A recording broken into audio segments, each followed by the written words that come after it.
नमस्कार बच्चों, जैसे आप सभी को पता है कि 3 मार्च को आपका बोर्ड एग्ज़ाम होने वाला है। तो उससे रिलेटेड हर दिन मैं एक आप लोगों का सैम्पल पेपर सॉल्व करवाऊँगी। आप लोग प्लीज़ सब्सक्राइब कर लें और लाइक करें वीडियो को। और हर दिन एक-एक सैम्पल पेपर होगा, आप लोग उसे अच्छे से देखिए और समझिए। तो सबसे पहले सैम्पल पेपर 1 करेंगे आज हम लोग, और उसके अंतर्गत हम व्यवहारिक व्याकरण से शुरू करेंगे, जिसमें से पहला है पदबंध। तो पहले पदबंध करते हैं। इसका पहला प्रश्न है, यहाँ पर आप देख सकते हैं कि हरिहर काका धीरे धीरे चलते हुए आंगन तक पहुँचे। वाक्य में क्रिया विशेषण पदबंध चुनकर लिखिए। तो यहाँ पर इसमें जो होगा धीरे धीरे, यहाँ जैसे है चलने की विशेषता बता रहा है, यहाँ पर धीरे धीरे, तो ये इसका उत्तर होगा धीरे धीरे। दूसरा है, किसी वाक्य में क्रिया पदबंध की पहचान कैसे की जाती है, उदाहरण देकर स्पष्ट कीजिए।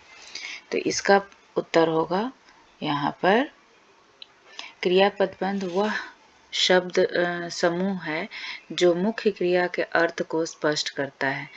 उदाहरण देखिए, वहाँ पे आपको एक वाक्य में 2-3 क्रिया मिल सकते हैं, लेकिन मुख्य क्रिया जो होगी एक ही। तो यहाँ पर देखिए, राम भोजन कर रहा है। भोजन कर रहा है एक क्रिया पदबंध है। यहाँ पर एक आप उत्तर दे, उसका एक एग्जाम्पल दे करके बोल सकते हैं, राम भोजन कर रहा है, तो वहाँ पे इसमें क्रिया पदबंध है।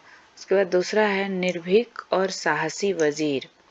अली अपने अधिकार के लिए लड़ रहा था। वाक्य में रेखांकित पदबंध का भेद बताइए। बच्चों देखिए, यहाँ पर जैसे ही आपको पता चले कि संज्ञा या सर्वनाम है और उससे पहले उसका आ रहा है, तो वो विशेषण पदबंध होता है। यहाँ पर निर्भीक और साहसी एक वजीर के लिए कहा गया, और वजीर है सो संज्ञा है, सो इसीलिए यह एक विशेषण पदबंध हुआ, क्योंकि इसकी विशेषता बता रहा है कि वजीर तो है लेकिन निर्भीक और साहसी है, इसलिए यह विशेषण पदबंध। उसके बाद देखेंगे, यहाँ पर ब्रिज लाल गोयनका ने 200 आदमियों के साथ जुलूस निकाला। वाक्य में पदबंध का भेद बताते हुए कारण भी स्पष्ट कीजिए। यहाँ पर यहाँ एक ब्रिज लाल गोयनका ने 200 आदमियों के साथ जुलूस निकाला। जुलूस निकाला, मुख्य जो काम हो रहा है यहाँ पर जुलूस निकालने का, और जुलूस निकालना एक क्रिया पदबंध है, इसलिए यह क्रिया पदबंध है। विशेषण पदबंध का एक उदाहरण देकर वाक्य स्पष्ट कीजिए। यहाँ पर विशेषण पदबंध का आप एक उदाहरण लिखेंगे और उसके बारे में बताएंगे। जैसे यहाँ पर आप कोई भी बड़े अध्ययनशील, जो बड़े भाई साहब थे, बड़े अध्ययनशील थे, कुछ भी यहाँ पर विशेषण से संबंधित एक वाक्य बना सकते हैं। उसके बाद हम देखते हैं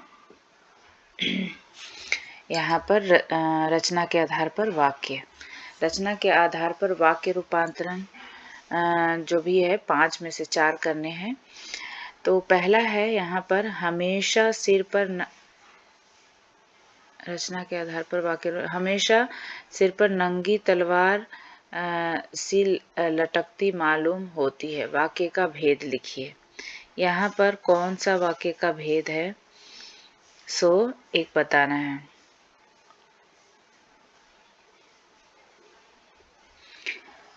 हमेशा सिर पर नंगी तलवार लटकना, क्या है इसमें से वाक्य का भेद क्या होगा? जल्दी जल्दी थिंक कीजिए और बताइए कि इसका ये कौन सा है। हमेशा सिर पर नंगी तलवार लटकती मालूम होना, तो एक ही यहाँ पर काम हो रहा है, नंगी तलवार लटकने का एक ही क्रिया हो रही है, तो इसका मतलब यह एक सरल वाक्य है। उसके बाद यहाँ पर है, फिर तेज कदमों से चलती हुई ततारा ने के सामने आकर ठिठक गई। संयुक्त वाक्य में रूपांतरित कीजिए। यहाँ पर क्या है, फिर तेज कदमों से चलती हुई ततारा के सामने आकर ठिठक गई। इसका संयुक्त वाक्य में क्या होगा, फिर तेज कदमों से चलती हुई आई और ततारा के सामने आकर ठिठक गई। और लगा दीजिए वहां पर, ये हो जाएगा संयुक्त वाक्य। ग का है उदाहरण द्वारा संयुक्त एवं मिश्र वाक्य में अंतर स्पष्ट कीजिए। संयुक्त वाक्य का क्या बनाएंगे, राम स्कूल गया और श्याम बाजार गया। वाक्य में दो को जोड़ने वाले क्या है, समुच्चय बोधक और है। मिश्र वाक्य में राम स्कूल गया क्योंकि उसे किताबें लेनी थी। जो भी होगा वहां पर एक आश्रित होगा। उसके बाद हम देखेंगे यहाँ पर हरिहर काका ने घर की ओर देखा परंतु उन्होंने कुछ नहीं कहा। वाक्य का भेद बताते हुए कारण स्पष्ट कीजिए। यहाँ पर कौन सा होगा उसका वाक्य का भेद, यह संयुक्त वाक्य है क्योंकि इसमें दो स्वतंत्र उपवाक्य हरिहर काका ने घर की ओर देखा और उन्होंने कुछ नहीं कहा परंतु उससे जोड़ा गया है। यह वाक्य विरोधाभास करता है। ये हो गया आपका रचना के आधार पर। अब हम देखेंगे समास पर आधारित 5 प्रश्नों में से किन्हीं 4 प्रश्नों के उत्तर दीजिए। तो अब हम देखेंगे यहाँ पर समास से संबंधित प्रश्न। तो समास से संबंधित प्रश्न में से पहला प्रश्न है, यहाँ समासिक पद की पहचान कैसे की जाती है। इस तरह से प्रश्न पूछे जाते हैं बोर्ड में। बच्चों याद रखेंगे आप लोग, समासिक पद की पहचान कैसे की जाती है। समासिक पद की पहचान इसके संयुक्त रूप और संक्षिप्त अर्थ से की जाती है। जहाँ दो या दो से अधिक शब्द मिलकर एक नए अर्थ को प्रकट करते हैं। उदाहरण राजकुमार, राजा का कुमार, राजा का पुत्र। तो वहाँ पर आपको छोटा करके बताया जाता है, तो उसे बोलते हैं समासिक पद। द्वंद्व समास में दोनों पदों का महत्व कैसे रहता है। द्वंद्व समास में दोनों पदों का समान महत्व रहता है और दोनों के योग से नए अर्थ का निर्माण होता है। जैसे माता पिता, माता और पिता। पीताम्बर बहुब्रीहि समास है कैसे। पीताम्बर में न प्रीत प्रधान है न ही अंबर, बल्कि ऐसे पीले वस्त्र वाले श्री कृष्ण प्रधान है, अतः यह बहुब्रीहि समास है। यहाँ पर बहुब्रीहि समास में आपको पता ही होगा कि तीसरा अर्थ प्रधान होता है। न तो इसका पहला पद प्रधान होता है, न ही तीसरा पद प्रधान होता है। इसका कोई दूसरा पद प्रधान होता है, बल्कि इसका कोई तीसरा पद प्रधान होता है। जैसे हम लंबोदर बोलते हैं तो ना तो लंबा ही इसका कुछ रहता है प्रधान, ना ही इसका उधर ही रहता है। इसका दोनों मिला करके गणेश का अर्थ आता है। उसके बाद है दुर्गा दास। समासिक पद का विग्रह करते हुए भेद लिखिए।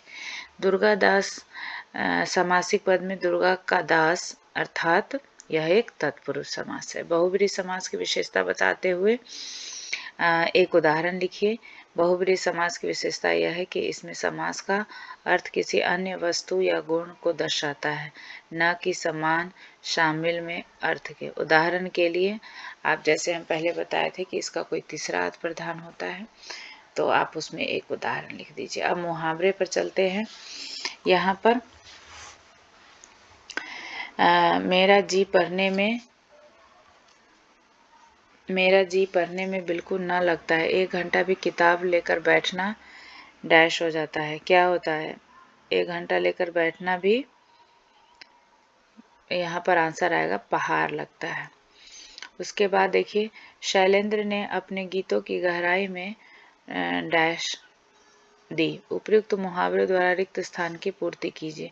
यहाँ पे क्या आंसर होगा, शैलेंद्र ने अपने गीतों की गहराई में जान डाल दी, अपनी जान डाल दी। ये आपके किसमें, तीसरी कसम के शिल्पकार से लिया गया है। उसके बाद है यहाँ पर ग में, लेखक ने सपनों के से दिन पाठ में अपनी पढ़ाई के दिनों में याद करते हुए कामयाबी हासिल करने के लिए सांप सीढ़ी खेल जैसे हालात से गुजरना पड़ा। पंक्ति में मुहावरा चुनकर लिखिए। इस पंक्ति में मुहावरा क्या है, सांप सीढ़ी खेल। उसके बाद है मुंह की खाना और मुंह में पानी भर आना। मुहावरे में अंतर स्पष्ट कीजिए। मुंह की खाना का अर्थ है हार मानना, जबकि मुंह में पानी भर आना का अर्थ है किसी चीज को देखकर लालच आना। सुध बुध खोना मुहावरे का अर्थ, ततारा बामीरों को देखकर अपनी सुध बुध खो बैठा। इस तरह से लिख सकते हैं। अब हम इसके देखते हैं पठित गद्यांश में। यहाँ पर पठित गद्यांश में इसका पढ़ेंगे और उसके बाद इसका आंसर देखेंगे कि क्या कौन सा आंसर सही है। सबसे पहले हमारा है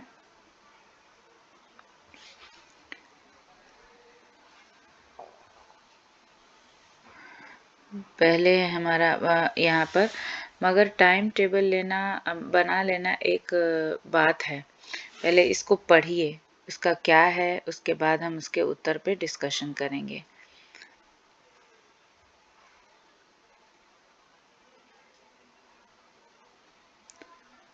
ये कौन से लेसन से लिया गया है एक बार वो भी याद रखिए और पढ़िए। ये सबसे पहला लेसन है इसमें कहानी में, गद्य में।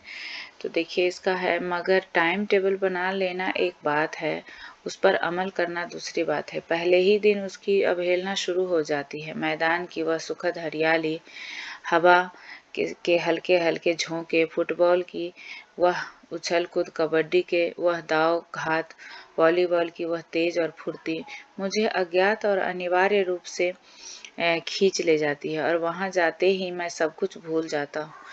वह जानलेवा टाइम टेबल, वह आंख फोड़ पुस्तकें, किसी की याद न रहती और भाई साहब को नसीहत और फजीहत का अवसर मिल जाता। मैं उन्हें खबर न हो, मैं उनके साये से भागता, उनकी आंखों से दूर रहने की चेष्टा करता, कमरे में इस तरह दबे पांव आता कि उन्हें खबर न हो। उनकी नज़र मेरी ओर उठी और मेरे प्राण निकले। हमेशा सिर पर एक नंगी तलवार सी लटकती मालूम होती। फिर भी जैसे मौत और विपत्ति के बीच भी आदमी मोह और माया के बंधन में जकड़ा रहता है। मैं फटकार और घुरकियां खाकर भी खेल कूद का तिरस्कार न कर सका। इससे रिलेटेड आपका पहला प्रश्न है, टाइम टेबल बनाने के पहले ही दिन से क्या शुरू हो जाता था? टाइम टेबल पर अमल करना, टाइम टेबल की अवहेलना करना, मौज मस्ती करना, मित्रों के साथ खेलने कूदने की का काम करना। तो अवहेलना है यहाँ पर इसका उत्तर, टाइम टेबल की अवहेलना करना, नहीं मानना।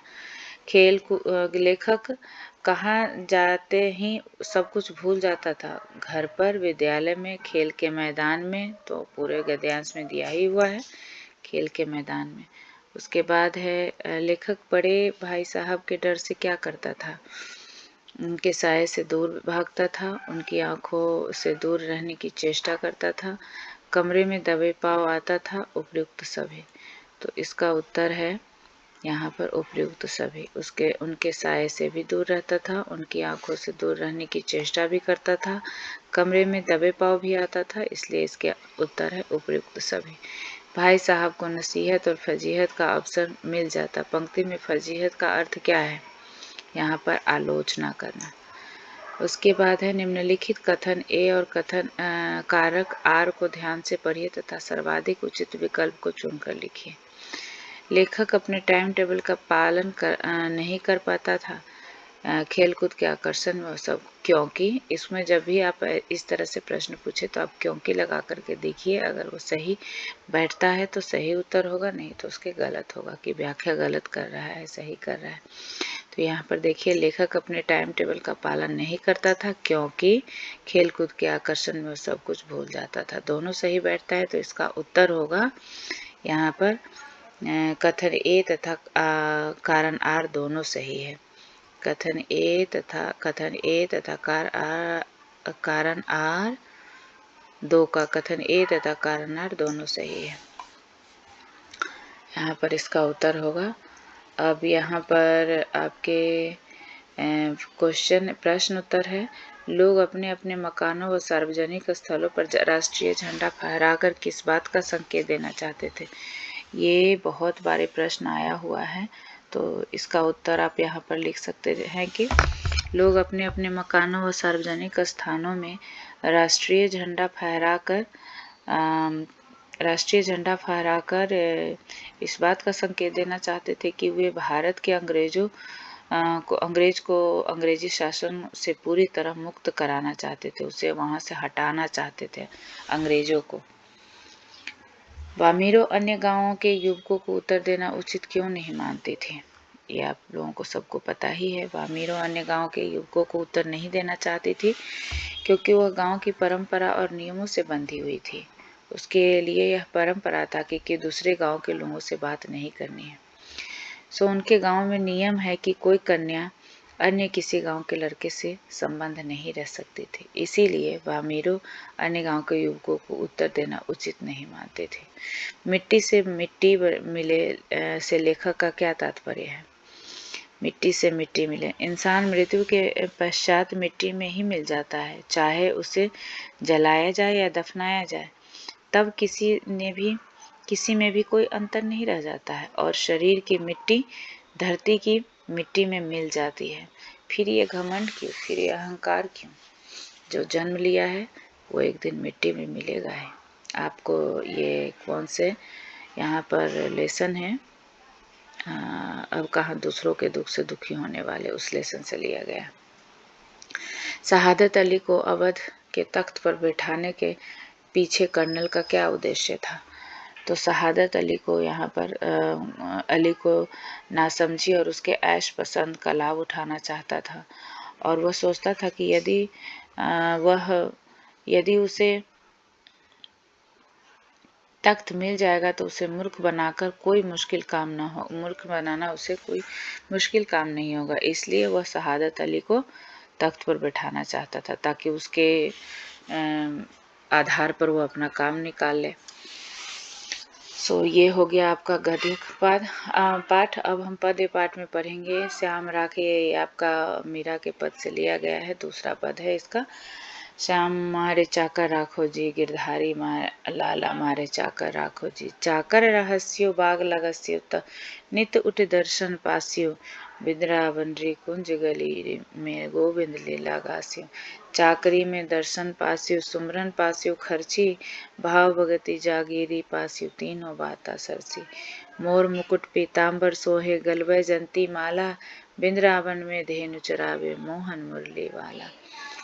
मोहन मुरली। ऊंचा ऊंचा महल बनावा, बिच बिच राखो बाड़ी, सावरियादा दर्शन पास्यो, पहन कुसुम्बी सारी।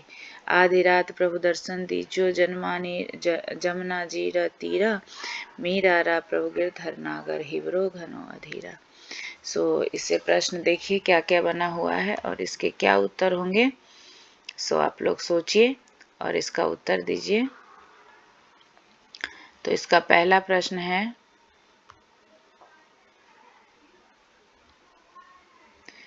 इसका पहला प्रश्न कौन सा है? एक बार इसमें देखते हैं। मीरा कृष्ण से क्या प्रार्थना कर रही है? मीरा कृष्ण से क्या प्रार्थना कर रही है? इसका उत्तर क्या होगा? देखिए एक बार ध्यान से। मीरा कृष्ण से क्या प्रार्थना कर रही है? उनकी पीड़ा दूर करने के लिए, सेविका के रूप में स्वीकार करने के लिए, प्रेमिका के रूप में स्वीकार करने के लिए और उन्हें अपने से दूर रखने की। कौन सा है, कौन सा सही उत्तर है?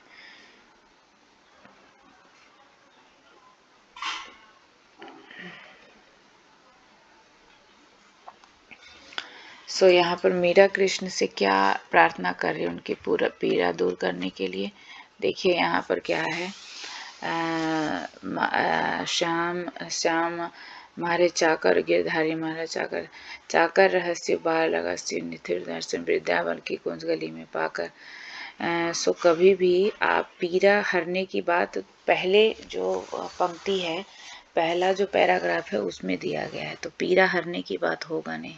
प्रेमिका के रूप में कहीं बात की नहीं गई है। उन्हें दूर रखने की तो सेविका के रूप में स्वीकार करने के लिए वो प्रार्थना कर रही है कि आप मुझे सेविका के रूप में स्वीकार कीजिए, मैं आपका हमेशा सेवा करती रहूंगी। मीरा उसके बाद दूसरा है, कृष्ण की सेविका बनकर मीरा क्या करना चाहती है? सो यहाँ पर बाग सजाना चाहती है, दर्शन करना चाहती है, गीत गाना चाहती है, प्रशंसा के गीत गाना चाहती है, गोकुल में रहना चाहती है, रोज उठकर उनके दर्शन करना चाहती है, रोना चाहती है, उनकी याद में रोना, दर्शन करना, गीत गाना। रोने की बात की गई है कहीं पे भी है नहीं। रोज उठकर दर्शन करना और रोने की बात है नहीं, ये तो दोनों ऐसे ही गलत हो गया। प्रशंसा के गीत गाना और गोकुल में रहना, गोकुल की बात कहीं है नहीं, कहीं ऐसे ही गलत हो गया। तो बाग सजाने की बात की गई है, बाग सजाएंगे तो उनका दर्शन होगा और उनके लिए वो गुणगान करेंगे, गीत गाएंगे, उनके बातों की उनके जो गुण है उनका गुणगान करेंगे। इसका ग का आंसर है निम्नलिखित कथन ए तथा कथन आर को ध्यानपूर्वक पढ़िए, उसके बाद दिए गए विकल्प में से कोई एक सही विकल्प चुनकर लिखिए। अभी कथन है, मीरा का मानना है कि भगवान के दर्शन और सेवा उनके जीवन का परम उद्देश्य है।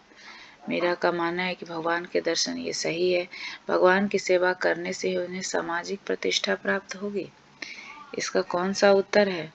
कथन ए सही है, किंतु आर उसकी क्या कथन किंतु आर सही व्याख्या करता है क्या? देखिए इसका दोनों दो बात कर रहा है। मीरा का मानना है कि भगवान के दर्शन और सेवा उनके जीवन का परम उद्देश्य है, ये सही है, लेकिन भगवान की सेवा के लिए उन्हें सामाजिक प्रतिष्ठा प्राप्त होती है, ये तो बिल्कुल गलत है। तो आप यहाँ पर लिख सकते हैं कि कथन ये सही है, कारण उसकी सही व्याख्या नहीं करता है। लास्ट आंसर इसका सही होगा, उसकी सही व्याख्या नहीं करता है। और उसके बाद है घ का, मीरा वृंदावन की गलियों में कृष्ण से मिलना चाहती है, कृष्ण का गुणगान करना चाहती है, कृष्ण को उलाहना देना चाहती है, कृष्ण की प्रतीक्षा करना चाहती है। तो यहाँ पर सेकेंड पैराग्राफ में गुणगान की बात की गई है, तो गुणगान होगा। कृष्ण की भाव भक्ति में डूबना किसके समान है? सुख और वैभव के समान है, मान सम्मान के समान है, धन दौलत के समान है, धन और सम्मान के समान है। मान सम्मान की तो बात ही नहीं करती है मीरा, धन दौलत की तो बात ही नहीं करती है, धन और सम्मान उनको चाहिए ही नहीं। सुख और वैभव के समान है, उनको लगता है कि अगर कृष्ण की भक्ति में मैं डूब जाऊंगा, कृष्ण के मुझे अगर साथ मिल जाए तो मेरे लिए वही सुख है और वही वैभव है, धन है, संपत्ति है। सो यहाँ पर दी गई है हो गया। नेक्स्ट है आपका काव्य खंड से बिना साबुन और पानी के उपयोग से के निर्मलता कैसे आ जाती है, कबीर के दोहे पर के आधार पर बताइए। तो यहाँ पर दिया हुआ है ना, निंदक नियरे राखे आंगन कुटी छपाए, तो वही है, जो निंदा करने वाले हैं उसको अपने आसपास रखिए ताकि आप में जो कमियां हैं वो निकाले और आप बिना पानी और साबुन के स्वच्छ हो जाए, मतलब आप में गुण आ जाए, अच्छे गुण आ जाए और बुरे जो है वो निकल जाए। मनुष्यता कविता में अभिष्ट मार्ग किसे कहा गया है और क्यों? यहाँ पर आपका मनुष्य कविता बहुत लंबी है, उसको अच्छे से पढ़िए, समझिए। इस कविता में कवि मानव की एकता के मार्ग को, मनुष्यता के मार्ग को, मनुष्यता के मार्ग को अभिष्ट मार्ग कहा है, क्योंकि कवि के अनुसार आज संसार को मानवीय एकता और भाईचारे की आवश्यकता है, आपसी संघर्ष की नहीं। यहाँ पर अभिष्ट मार्ग मतलब कठिन मार्ग जो भी है, वहाँ पर मनुष्यता कविता में अभिष्ट मार्ग के वहाँ पर एक होकर के चलना है, वहाँ यूनिटी दिखानी, एकता दिखाना है। अच्छे अच्छे सुरमाओं के धज्जे के माध्यम से कवि क्या कहना चाहता है, ये है तोप कविता से जो आप पढ़े होंगे। यहाँ पर अच्छे अच्छे सुरमाओं के धज्जे के माध्यम से कवि कहना चाहता है कि भारत में पहले स्वतंत्रता संग्राम में बड़े बड़े क्रांतिकारियों ने अपनी जान की बाजी लगाई थी। कंपनी बाग में रखी तोप ने भी उन्हें दबाने के लिए उन पर गोले चलाए थे, जिससे उन वीरों की धज्जियां उड़ गई थी। अच्छे अच्छे सुरमाओं के भी धज्जे उड़ गए थे और आज उस तोप की कोई कीमत नहीं है। एक सैनिक को किन किन मुसीबतों का सामना करना पड़ता है?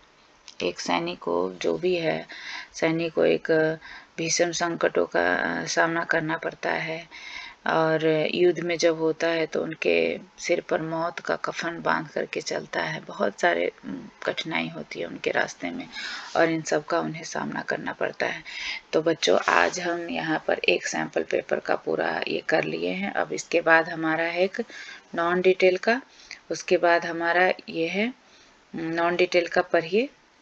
फिर मैं नेक्स्ट क्लास में बताऊंगी हरिहर काका के जीवन के अनुभवों से हमें क्या सीख मिलती है। हरिहर काका पाठ के आधार पर लिखिए। गरीब घरों के लड़कों का स्कूल जाना क्यों कठिन है, सपनों के से दिन पाठ पर लिखिए। टोपी पढ़ने में बहुत तेज था, फिर भी वह 2 बार फेल हो गया। उसकी पढ़ाई में क्या बाधाएं आ जाती थी, जो 3 अलग अलग बाधाएं थी, वो आप इसकी लिख सकते हैं। टोपी शुक्ला पाठ के आधार पर लिखेंगे। उसके बाद आपका रचनात्मक है। रचनात्मक पर भी अगर आपको किसी भी विषय पर आपको लगे कि मुझे समझ में नहीं आया है, आप लोगों को समझ में नहीं आया है, तो प्लीज़ आप मैसेज करें, सब्सक्राइब करें चैनल को और लाइक करें। और आप जब मुझे मैसेज करेंगे तो मैं उसके आधार पे वीडियो बना करके आप लोगों को शेयर करूँगा आप लोगों से। सो चलिए फिर अगले वीडियो में मिलते हैं। धन्यवाद, बाय।